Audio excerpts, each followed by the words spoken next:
அன்பான நேயர்களே, காலை வணக்கம். இடரினும் தளரினும் எனதரு நோய் தொடரினும், இடரினும் தளரினும் எனதரு நோய் தொடரினும், உன் கழல் தொழுதழுவேன் அல்லேன், உன் கழல் தொழுதழுவேன்.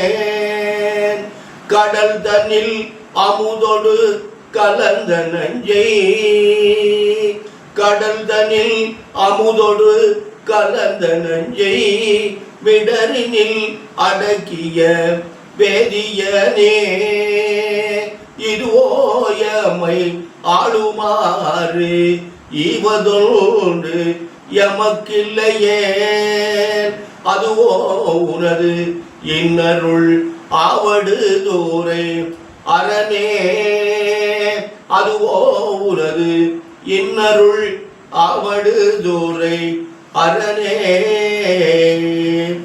அன்பு சார்ந்த நேயர்களே, இன்று ஆவணி மாதம் 2ஆம் நாள் திங்கட்கிழமை, தசமி திதி. தசமி திதி மாலை 6:42, பின்னாடி ஏகாதசி திதி.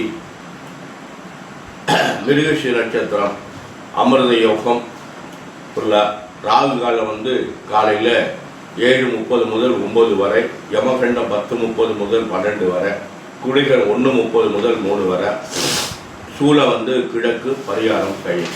அன்பான நேயர்களை, இந்த கிரகங்கள்லாம் எப்படி இருக்கிறது? இன்று சூரியன் சிம்மத்துக்கு வந்தார். நேற்று கொஞ்சம் லேட்டாக வந்தார். இன்று காலத்தில் வந்தார். காலத்தில் நேற்று கொஞ்சம் லேட்டாக வந்திருக்கார். அதனால சிம்மத்துக்கு வந்தார் சூரியன். ஆவணி மாதம்னா சிம்மத்துக்கு வந்துடுவார். அதனால சிம்மத்தில் சூரியன் கேது இருக்காங்க. அடுத்து கன்னியில் செவ்வாய் இருக்கார். சனி ராகு கும்பத்தில், சந்திரன் ரிஷபத்தில், குரு சுக்கிரன் மிதுனத்தில், கடகத்தில் புதன். நேற்று புதன் சூரியன் ஒன்றா இருந்தாங்க. புதன் இப்போ தனிச்சு வந்துட்டார்.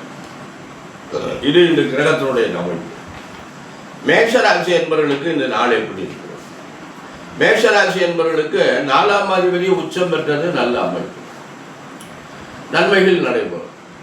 அது ஒரு வாய்ப்பு. இந்த பூராவில் இருப்பார், நல்ல ஒரு வாய்ப்பு இருக்கு. ஆனால் 2ல் குரு, 3ல் குரு சுக்கிரன் இருக்கார். அது ஒரு நல்ல அமைப்பு கிடையாது. 3ஆம் இடம் குருவுக்கும் சுக்கிரனுக்கும் நன்மை இல்லை. சுக்கிரனுக்கு 3ஆம் இடம் மறைவு, அதனால அது நன்மை இல்லை. ஆனால் சனி ராகு 11, அது ஒரு நல்ல இணைவு. 5ஆம் அதிபதி 5க்கே வந்துட்டார். ஆனால் அவர் கேதுவோட சேர்ந்து இருக்கார். இப்படிலாம் சில கருத்துக்கள். அதனால மேஷராசி என்பதே கவனமாக நடந்து கொள்ளுங்கள். ரிஷபராசி என்பதற்கு அருமையான நாள். உங்கள் ராசியில் சந்திரன் உச்சம், குரு சுக்கிரன் 2ல், 10ல் சனி ராகு. இதெல்லாம் உங்களுக்கு நல்ல அமைப்பு, நல்ல தீர்வு கிடைக்கும், நல்ல நாள். அன்பான ரிஷபராசி என்பதில் கவனமாக நடந்து கொள்ளுங்கள், நல்ல முன்னேற்றம் இருக்கும். மிதுனராசி என்பதில் உங்களுக்கு பிரச்சனைக்குரிய காலம், இடமாற்றங்கள், பிரச்சனைகள் எல்லாம் கிடைக்கும். பார்த்து கவனமாக ஜாக்கிரதையாக நடந்து கொள்ளுங்கள். அன்பான மிதுனராசி என்பதில் கவனம் தேவை. கடகராசி என்பதில் உங்களுக்கு விரயங்கள் ஏற்படும், தேவையில்லாத செலவுகள் ஏற்படும். பார்த்து ஞாபகமாக நடந்து கொள்ளுங்கள், நல்ல விரயமாக பண்ணுவோம், நல்லது. மிதுனராசி கடகராசி என்பவர்கள் வியாழக்கிழமதோறும் தட்சிணாமூர்த்தி வழிபாடு விடாமல் செஞ்சுட்டோம். சிம்மராசி என்பதில் அருமையான நாள். ஒரு ராசிநாதன் ராசியிலே இருக்கார். ஆனால் கேது இருக்கார். கேதுவோட எந்த கிரகமும் சேரக்கூடாது. சேர்ந்தா அந்த கிரகம் பூரா செயலிழந்து விடும். ஆங்கிலத்தில் டம்மின்னு சொல்லுவாங்க. செயலற்று போய்விடும். ஆனால் குரு பகவான் 11ஆம் இடத்துல லாபஸ்தானத்தில் இருக்காரு. நன்மை, நல்லது நடக்கும். சிம்மராசி என்பவர்களுக்கு நல்லது. இருப்பினும் 7ல் சனி ராகு, மனைவி கணவனுடைய உடல்நிலை ஆரோக்கியம் தேவை. கன்னிராசி என்பவர்கள கவனமாக நடந்து கொள்ளுங்கள். உங்களுக்கு 10ல் இருக்கார் குரு, நன்மை இல்லை. துளாராசி என்பவர்களுக்கு அருமையான நாள், நல்லது நடக்கும், நல்ல காரியங்களாக நடைபெறும். அன்பான துளாராசி என்பதை கவனமாக ஜாக்கிரதையாக நகலுங்கள். நல்ல நேரம். விருச்சிக ராசி என்பதை உங்களுக்கு 8ஆம் இடத்துல குரு இருக்காரு, 7ஆம் அதிபதி 8ல் இருக்காரு, நன்மை இல்லை. அதனால் பார்த்து கவனமாக இருந்துங்க. ஆனால் 9ஆம் அதிபதி உச்சம் பெற்றிருக்காரு, அவர் வந்து தேய்பிரை சந்திரன். வளர்முறை என்றால் நன்மை, தேய்பிரை சந்திரன் புண்ணியம் இல்லை. தனுசு ராசி என்பவர்களுக்கு அருமையான நாள், நல்ல நாள், நல்லது நடக்கும், நல்ல காரியங்கள்லாம் நடைபெறும். அன்பான தனுசு ராசி என்பவர்களை கவனமாக நடந்துங்கோ, நல்லதுலாம் நடக்கும். மகர ராசி என்பவர்களே உங்களுக்கு ஏழையினுடைய தாக்கம் இருக்கிறது, பார்த்து ஜாக்கிரதையாக நடந்து கொள்ளுங்கள். குரு பகவான் வந்து உங்களுக்கு 6ல் இருக்காரு, சுக்கிரன் 6ஆம் இடத்துல இருக்காரு. குரு வந்து 6க்கு நல்ல இடம் இல்லை, குருவுக்கு அந்த 6ஆம் இடம் நல்ல இடம் இல்லை. அதனால் பார்த்து ஜாக்கிரதையாக நடந்து கொள்ளுங்கள். கும்பராசி என்பவர்களே உங்களுக்கு ஜென்ம குரு, ஜென்ம சனி, ஜென்மத்தில் ராகு, ஏழையினுடைய தாக்கம் இந்த 4 ஆண்டுகள் இருக்கிறது, பார்த்து ஜாக்கிரதையாக நடந்து கொள்ளுங்கள். குரு பகவான் நல்ல 5ஆம் இடத்துல இருக்காரு. கஷ்டங்களுக்கு இடையில நன்மை, சிரமங்களுக்கு இடையில நன்மைகள் நடக்கும் அப்படிங்கிற ஒரு அமைப்பு இருக்கு. மீனராசி என்பதில் உங்களுக்கும் குரு பகவான் பலமாக இல்லை. குரு 4ல், சுக்கிரன் 4ல், இது ரெண்டும் உங்களுக்கு பலமாக இல்லை. அதனால் வேற செயல் வேறு நடக்குது. அவங்க வயலுக்கு போய் முதல் சுற்று, 2வது சுற்று, 3வது சுற்றெல்லாம் வரும். அன்பான மீனராசி, கும்பராசி, மகராசி என்பதில் உங்கள் 3 பேருக்கு ஏழையினுடைய தாக்கம் இருக்கிறது, பார்த்து கவனமாக நடந்து கொள்ளுங்கள். சனிக்கிழமை தோறும் விரதமாக இருக்குவோம், சனீஸ்வரனுக்கு எழுதி வேண்டிய விளக்கு போடுவோம், காக்காய்க்கு அன்னம் வச்சுட்டு சாப்பிடுவோம். காலையோ மாலையோ எப்போ ஒரு நேரம் சனீஸ்வரனுக்கு போய் ஒரு அர்ச்சனம் பண்ணிட்டு வாங்க, நல்ல பலன் தரும். கோளறு திருப்பதியத்தை சனிக்கிழமை தோறும் விடாமல் காலமால 2 வேளையும் பாராயணம் பண்ணுங்கள், நல்ல பலன்தான் தரும். அன்பான நேயர்களே, நமக்கு வந்து இறைப்பணி தான் நமக்கு ரொம்ப முக்கியம். இறை வழிபாடு நமக்கு எவ்வளவு நாம் செய்கிறோமோ அவ்வளவு நமக்கு நல்லது. இந்த ஜாதகங்களை என்ன பண்ணுறாங்கன்னா, இது பாவ ஜாதகம், இது புண்ணிய ஜாதகம் என்று ஒதுக்குறாங்க. இந்த கிராமங்களில் உள்ள ஜோடுகள் எல்லாமே சரி, அதே மாதிரி போய் சென்னை பட்டத்தில் வந்து பட்டத்தில் இருக்க ஜோடு கூட அப்படி தான் சொல்கிறாங்க. ஆனால் பெரிய ஜோடெல்லாம் அங்கே தான் இருக்காங்க, வலிவான ஜோடரும் அங்கே இருக்காங்க. அதனால் இது பாவ ஜாதகம், இது புண்ணிய ஜாதகம்னு பிரிக்கிறாங்க. பாவ ஜாதகம்ங்கிற ஒரு ஜாதகம் கிடையாது, புண்ணிய ஜாதகங்கிற ஒரு ஜாதகம் கிடையாது. எல்லா ஜாதகமுமே நல்ல ஜாதகம் தான், எல்லா குழந்தைகளுமே நல்ல குழந்தைகள் தான், எல்லா மனிதருமே நல்ல மனிதர் தான். இதை போய் பாவப்பட்ட மனிதர் அப்படின்லாம், நல்லா வசதியாக இருக்கவங்க, புண்ணியம் செஞ்சவங்க, கஷ்டப்படுறவங்க, பாவப்பட்டவங்க அப்படி இதெல்லாம் நம்ம பூர்வ புண்ணியத்தில் நாம் என்ன செய்தோமோ அதுக்கு தக்கபடி நமக்கு பலன்கள் கிடைக்கும். அன்பான நிலைகளை நாம் வந்து என்ன பண்ணணும் கேட்டால், கூடுமானவரை நன்மையே செய்யணும், நல்லதே செய்யணும். இறைவனை நொந்துக்கிறதுல நமக்கு ஒன்றும் பிரயோஜனம் இல்லை. ஏன்னா நமக்கு என்ன விதி அமைப்பு இருக்கோ அதுதான் நமக்கு அமைப்பு இருக்கு.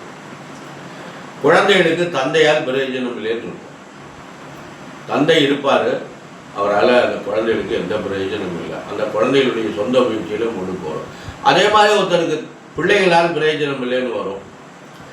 என்ன பண்ணுறது, நிறைய குழந்தைகள் இருக்கும், அந்த குழந்தைகள் கடைசி வரையும் கவனிக்காது, அவருடைய சொந்த முயற்சியிலும் முன்னுக்கு வருவார். இதெல்லாம் ஜாதகத்தினுடைய அமைப்பு. சில பேருக்கு மனைவி ஒழுங்காக அமையாது, சில பேருக்கு கணவன் ஒழுங்காக அமையாது, சில பேருக்கு சகோதரர்களால் பலம் இல்லை, சகோதரர் இருப்பாங்க உதவி பண்ண மாட்டாங்க, இப்படியெல்லாம் நன்மை இருக்குது. சகோதரிகளால் நன்மை இல்லை. சில பேருக்கு எல்லாருமே நல்லா ஒத்துமையாக இருப்பாங்க. இதெல்லாம் காரணம் என்ன, அவங்கவுங்க ஜனனமாகின்ற பொழுது அந்த ஜாதகத்தில் அமைப்புகள் பற்றி தான் நம்ம பார்ப்போம். அதுதான் காரணமே தவிர நம்ம யாரையும் குறை சொல்வதற்கு இதுக்கு வந்து அவன் வந்து நம்மளுடைய சேரலை, இவன் வந்து நம்மளுடைய சேரலை கவனிக்க மாட்டேன் சொல்றதுக்கு வாய்ப்புகள் கிடையாது. யாரையும் நம்ம குறை சொல்ல வேணாம். அதனால் எந்த ஜாதகமும் பாவ ஜாதகம் இல்லை, எல்லா ஜாதகமும் புண்ணிய ஜாதகம் தான். நாம் என்ன செய்யணும்னு கேட்டிங்கன்னா, எதையுமே நம்ம பெருசுபடுத்தாமல் நாம் வந்து இறை வழிபாடை நோக்கி நாம் போய்கொண்டிருந்தோமையானால் நம்மளால் முடிஞ்சது காலமான 2 வேளையும் ஆலயத்துக்கு சென்று இறைப்பணியை நம்மளால் முடிஞ்ச இறைப்பணியில் நாம் செய்து கொண்டு வழிபாடு செய்தோமையானால் நமக்கு நடக்கக்கூடிய காரியங்கள் அனைத்தும் தடையில்லாமல், சிரமம் இருந்தாலும் தடையில்லாமல் நடக்கும். சில பேருக்கு காசே இருக்காது, கையில் காரியங்கள் நடந்துருது. அதுக்கு என்ன காரணம்? இதுதான் காரணம். காசு இருக்காது, காரியங்கள் அமோகமாக நடந்து கொண்டு இருக்கும். அப்போ பூர்வீகத்தில் எந்த தோற்றமும் கிடையாது அப்படின்னா ஒரு கருத்து. இது வந்து சில நிறைய தவறான கருத்துக்கள்லாம் நிறைய இருக்கு. 5ஆம் இடத்தை போய் பூர்வ புண்ணியஸ்தானம்னு சொல்கிறாங்க. 5ஆம் இடம் பூர்வ புண்ணியஸ்தானம் சொல்வதற்கு பாக்கியஸ்தானம்னு பேர் இருக்கு. நன்மைகள் நடக்கக்கூடிய இடம் புத்திரஸ்தானம்னு பேர் இருக்கு. அதுக்கு பூர்வ புண்ணியத்தில் அதில் வரவே வராது. 9ஆம் பூர்வ புண்ணியம் என்ன, தந்தை வழி, தந்தையை பற்றி பேசுவது 9ஆம் இடம் தான். அந்த 9ஆம் இடத்தை வச்சு தான் நம்ம பூர்வ புண்ணியத்தை நம்ம கணக்கிடணும். 5ஆம் இடத்தை வச்சு கணக்கிடுவது தவறு என்று சொல்கிறேன் நான், என் அறிவுக்கு எட்டிய வரை. அவ்வளோதான், அதுக்கு மேலே நான் யாரையும் குறை சொல்லலை. எனக்கு தெரிஞ்ச வரை 5ஆம் இடம் பூர்வ புண்ணிய ஸ்தானம், பாக்கியஸ்தானம், புத்திரஸ்தானம். 9ஆம் இடம் தந்தை, தந்தை வழி. இதெல்லாம் நம்ம கருத்துக்களை ஆய்வு பண்ணிட்டு இந்த மாதிரிலாம் நிறைய தவறான பலன்கள்லாம் சொல்கிறாங்க. அதனால் அன்பான நேயர்களே, நமக்கு இறை வழிபாடு தான் நமக்கு ரொம்ப முக்கியம். எவ்வளோக்கு நம்ம கடவுள் வழிபாடு செய்கிறோமோ அவ்வளோக்கு நமக்கு நன்மை. அதனால் அவங்க இதில் முக்கியமாக குலதெய்வ வழிபாடு ரொம்ப முக்கியம். குலதெய்வத்தை விடாமல் நமக்கு வணங்கணும். அந்த கோயிலில் போய் செய்கிறோம், இந்த கோயிலில் போய் செய்கிறதுங்கிறத விட, எந்த கோயிலுக்கு செய்கிறத விட குலதெய்வத்துக்கு எவ்வளோ நம்ம பண்ணுறோமோ அவ்வளோக்கு நமக்கு நன்மை நடக்கும். நம்மளால் முடிஞ்சதை அந்த குலதெய்வத்துக்கு செய்துவிட்டு வந்தோமேனால் அந்த குலதெய்வம் நமக்கு தலைமாடு காக்கும். எவ்வளவு கஷ்டம் வந்தாலும் இந்த தெய்வம் நம்மளை காக்கும். அதனால் அன்பான நேயர்களை, நமக்கு இறை வழிபாடு தான் ரொம்ப முக்கியம். நம்முடைய குழந்தைகள் நன்றாக வளரணும், அந்த குழந்தைகள் நன்றாக படிக்கணும், அந்த நிறைய சம்பாதிக்கணும், அந்த குழந்தைகளுக்கு நல்ல உத்தியோகம் கிடைக்கணும், அதுகளுக்கு நல்ல வாழ்க்கை துணை அமையணும், அதுகளுக்கு நல்ல குழந்தையாக பிறக்கணும் என்பதற்காக எல்லா வல்ல எம்பெருமான் சர்வேஸ்வரனையும், வள்ளல் பெருமான், வள்ளிமலா முருகப்பெருமானை, என் தாய் எல்லா வல்ல அன்னை பராசக்தி உத்துமகாமாரியையும் பிரார்த்தனை செய்து நிறைவு செய்கிறேன். நன்றி, வணக்கம்.